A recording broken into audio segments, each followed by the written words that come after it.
L'organisation, le cérémonial de cette année s'inscrit dans la même ligne que celle qu'on a l'habitude de faire.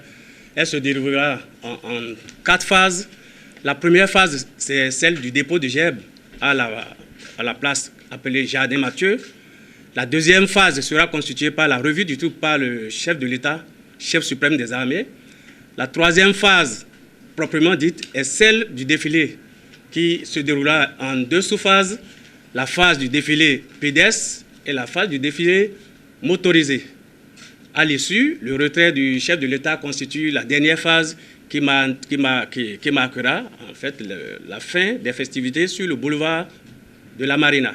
Participe au défilé militaire du 1er août 2022 un effectif total de 3500 personnels militaires et paramilitaires pour un nombre total de 71 moyens roulants. Je parle de véhicules et motos comprises.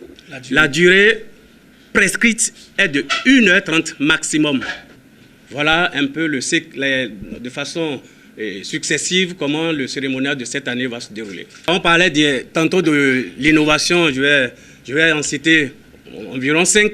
Déjà, je viens de parler du jardin de Mathieu, qui constitue le lieu de dépôt de gerbes de cette année par rapport à la place qui est à Flakodji, qu'on appelait Monument aux morts. D'accord. Ensuite, il y a le lieu du défilé proprement dit, le boulevard de la Marina, alors que les célébrations précédentes se déroulaient sur le boulevard des armées. Il y a cette année aussi que la garde nationale participe pour la première fois à son défilé du 1er août avec 3 pelotons. Avec une autre particularité, c'est que la garde nationale défile avec un peloton féminin qui exécute, s'il vous plaît, la marche para, un peu pour symbole du lieu, de la place du monument des Amazones qui a été érigé.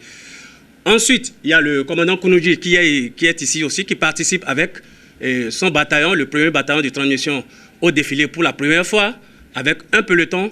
Et enfin, il y a une section de motocyclistes qui participent aux opérations du Mirador, qui, cette année aussi, a été invité à participer au défilé du 1er août 2022. Voilà les innovations majeures qui entrent en fait dans les manifestations du défilé du 1er août 2022. La spécificité de cette année, c'est déjà que vous aurez moins de nuisances comparativement aux années antérieures.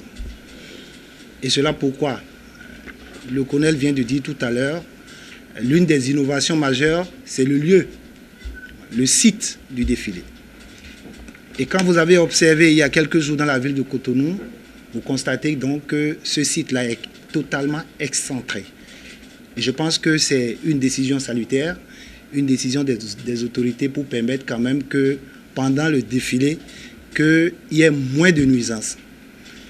L'axe choisi, le boulevard de la Marina, puisque c'est de lui qu'il s'agit, est totalement au sud de Cotonou, c'est le long de la mer. Et donc, au quotidien, vous comprenez que ce n'est pas un axe qui est suffisamment exploité, comparativement peut-être au boulevard des Armées, où vous voyez la place de l'Étoile Rouge, où il y a beaucoup d'axes qui débouchent.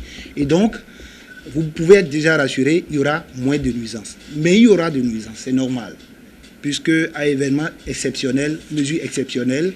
Et je pense que c'est beau, c'est plaisant de voir, hein, et c'est légitime de voir ces forces armées défiler, et on s'en réjouit. Mais la petite contrepartie que les forces de défense et de sécurité vous demandent, c'est cette petite nuisance-là. Et je pense que par rapport aux détails, je ne suis pas en mesure de vous donner les petits détails par rapport à ce plan de circulation qui est une activité professionnelle. Hein, les différents axes et comment ça va se passer. Je crois que les voies les plus autorisées, en l'occurrence le commissaire central de la ville de Cotonou, à qui revient cette mission-là, je crois qu'en temps opportun, il vous le dira. Mais je vous rassure, la nuisance sera moindre. Voilà ce que je pourrais dire.